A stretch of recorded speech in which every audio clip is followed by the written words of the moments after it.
Salam waras teman-teman, salam al-hayulani bil fa'lil mustafad. Siapa di antara kita yang sudah membaca buku Filsafat Timur Bukan Untuk Pemalas? Oke, ini buku lanjutan ya. Ini Filsafat Timur Bukan Untuk Pemalas, buku lanjutan dari buku sebelumnya Filsafat Untuk Pemalas. Tahun ini sudah belum 2 tahun sebenarnya, sudah cetakan yang ke-7.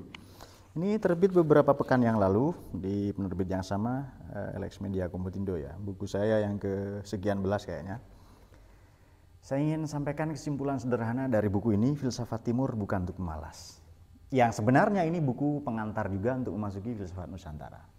1. Filsafat Timur adalah cara hidup kita, falsafah hidup kita, mengajarkan philosophy of living, hidup kita sehari-hari yang menjadi manusia dan seterusnya. Ada yang menarik, ya ini salah satunya pemikiran Kongzi di buku ini, karena menarik ya, peradaban timur ini lahir di tepi sungai, sungai Sindu, bergeser ke sungai Gangga Yamuna, lalu terakhir ke peradaban lembah Indus, semuanya di bantaran sungai, kemudian mengarah ke panggung politik. Sementara di Cina, sejak 2500 tahun sebelum Masehi, kalau ini 4500 tahun ya, filsafat India sebelum Masehi, meskipun secara runut nanti baru 1500 tahun setelah Masehi, sebelum Masehi baru ada sistematika filsafat yang baik, rancang bangun filsafat yang memadai, yang elegan. Dari tepi sungai ke panggung politik. Sementara di Cina, filsafat itu dimulai justru di panggung-panggung politik. Kenapa? Karena kata Kongzi, bersih-bersih itu memang lebih mengena ya di tempat-tempat yang kotor. Ini dia. Saya ingin kutipkan untuk saudara-saudara sekalian di halaman 199, tepat sekali jika guru Kung, ini maknanya Kongzi, bagi ilmuwan barat disebut Konfusius, bahasa kita Kongzi. Tepat sekali jika guru Kung menitik beratkan habitat filsafat adalah dalam kubangan politik dan kekuasaan, karena tugas bersih-bersih memang lebih berguna di tempat-tempat kumuh dan kotor. Oke, jadi kalau di India filsafat dari bantaran sungai ke panggung politik, kemudian nanti Buddha justru di tempat di politik itulah ya, di tengah-tengah kubangan kekuasaan itulah filsafat nanti turun ke rakyat, kemudian kembali lagi ke istana untuk merombak, merevolusi istana sedemikian rupa. Di Cina, di Tiongkok berbeda sama sekali, justru dari politik, dari istana ke rakyat. Nah, ini menarik saudara-saudara, karena negara mula-mula lahir di timur, bukan di barat. Di timur sudah ada negara modern 2500 tahun sebelum Masehi ya. Nah, sebenarnya ada seperti Babilonia atau di Aztec, di suku Maya, tetapi ia belum memiliki filsafat secara sistematis. Nah, kemudian yang kedua, apakah ada batasan barat dan timur? Bukankah sekarang ini era borderless? Tidak ada lagi batas negara, bangsa, kita adalah world citizenship, kita warga negara dunia, betul. Justru yang menganga merentang adalah jarak sosiologis, antropologis, jarak kemanusiaan. Oke, tapi mari kita simak, tak ada lagi. Kita manusia timur dengan segala nilai dan kejayaan di masa lalu, namun hari ini kita adalah warga dunia. Oke, tak ada lagi barat dan timur dan batas negara setelah internet segala hal, IoT ini, Internet of Things, dan kecerdasan buatan AI merambah ruang-ruang pribadi kita. Semuanya kini terbuka, kita sungguh-sungguh telah telanjang bulat dalam balutan kemajuan dan kebaruan Pranata. Karena itu kita sekarang ini di era AI, internet segala hal, kita adalah warga negara dunia, kita kehilangan identitas. Buku ini hendak mengembalikan kita ke timur, kita orang timur. Tidak harus menjadi barat, tidak harus menjadi Eropa, barat, kita tetap menjadi Indonesia. Dan sebagai pamungkas dari buku ini mengajak kita menjadi manusia paripurna, manusia yang memanusiakan manusia,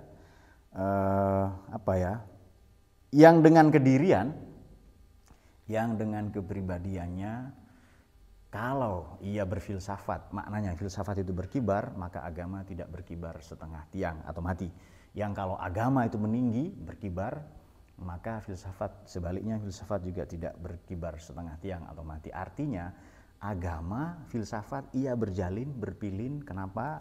Di buku ini kita sadar bahwa agama tidak bisa menyelesaikan semua persoalan manusia, pun demikian filsafat tidak bisa menyelesaikan persoalan-persoalan kita, apalagi sains. Karena itu semuanya berpadu, berjalin jemalin membersamai manusia untuk mendewasakan dirinya. Baik. Diri, apakah diri? Nah, diri ibarat sumur tanpa dasar di halaman 49, dan laut tak bertepi, ia menjadi kajian yang tak pernah sungguh-sungguh tuntas diperbincang debatkan. Apa sebab? Karena diri bukanlah gugus tubuh dan bukan pula gagas jasad. Diri bukan nama, bukan gatra, matra, citra, apalagi agama, serta penanda, tinanda yang dicipta rasa karsai oleh budaya dan agama tertentu. Diri bukan kecerdasan, apalagi kecerdasan buatan. Diri itu apa? Diri adalah atman, yakni aku sejati, aku cakra, aku transenden, atau aku yang telah dimanfaatkan dan disuling dalam laboratorium dharma. Karena diri adalah mutu yang unik, padat, sederhana, senantiasa menyejarah dan membelum, tak kunjung usai, tak terperi. Ini dia. Diri merupakan sebuah titik di mana segala tata laksana manusia berawal darinya dan terpusat padanya. Itulah hakikat manusia. Jadi filsafat timur menyadarkan kita bahwa kita bagian dari alam, jangan merusaknya, menambangnya, mencederainya secara berlebihan atau culas. Kalau kita mati, alam ini meminta kita kembali. Sementara perspektif barat itu cenderung hegemonik, despotik. Alam itu bagian dari saya, maka saya melakukan aneksasi, pencaplokan, pengerukan, karena saya adalah subjek. Tidak demikian. Filsafat timur mengajak kita selaras dengan alam, sejalan dengan hukum-hukum alam, dengan kearifan di semesta ini. Diri diajak untuk menyatu, diri yang kecil, buana alit mikrokosmos menyatu dengan makrokosmos. Dan sebagai pamungkas, buku ini hendak menjawab bagaimanakah India bisa mewarisi keagungan sastra dan kekuatan spiritualnya. Ada lebih dari 900 agama ya dan subagama di agama lokal di India. Mengapa Cina begitu maju dan mendominasi perekonomian dunia belakangan ini hingga ada ujar-ujar bahwa Tuhanlah yang menciptakan alam raya, tetapi Cina yang membuat tiruannya. Pantas karena mereka sejak 4,5 milenium silam itu lahir atau negerinya para filsuf. Dan ini menarik, saudara. Kita berada di tengah. Ini posisi Indonesia di sini. Nah, maaf saya pakai tangan kiri. Di sebelah atas, sebelah kiri saya agak ke atas itu Cina, kemudian sebelah kanan saya agak ke bawah itu India. Maka kita yang Muslim pernah mendengar sabda Nabi, "Tulbul ilma walau bisin."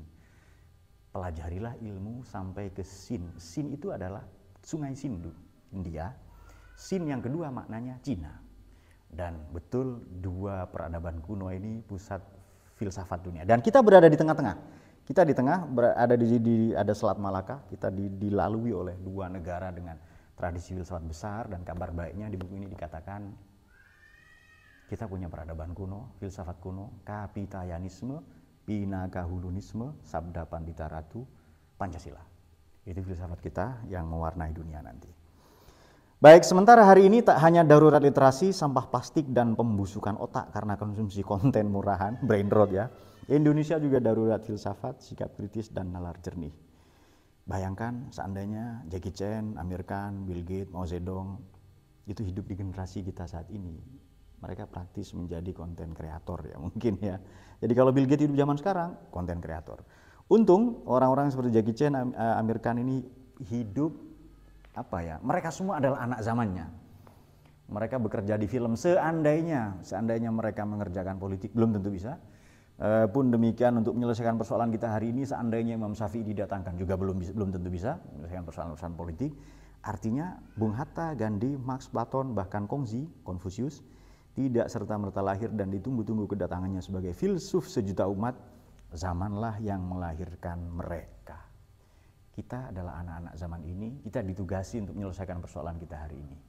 Selamat, karena Anda adalah filsuf terbesar abad ini. Salam waras.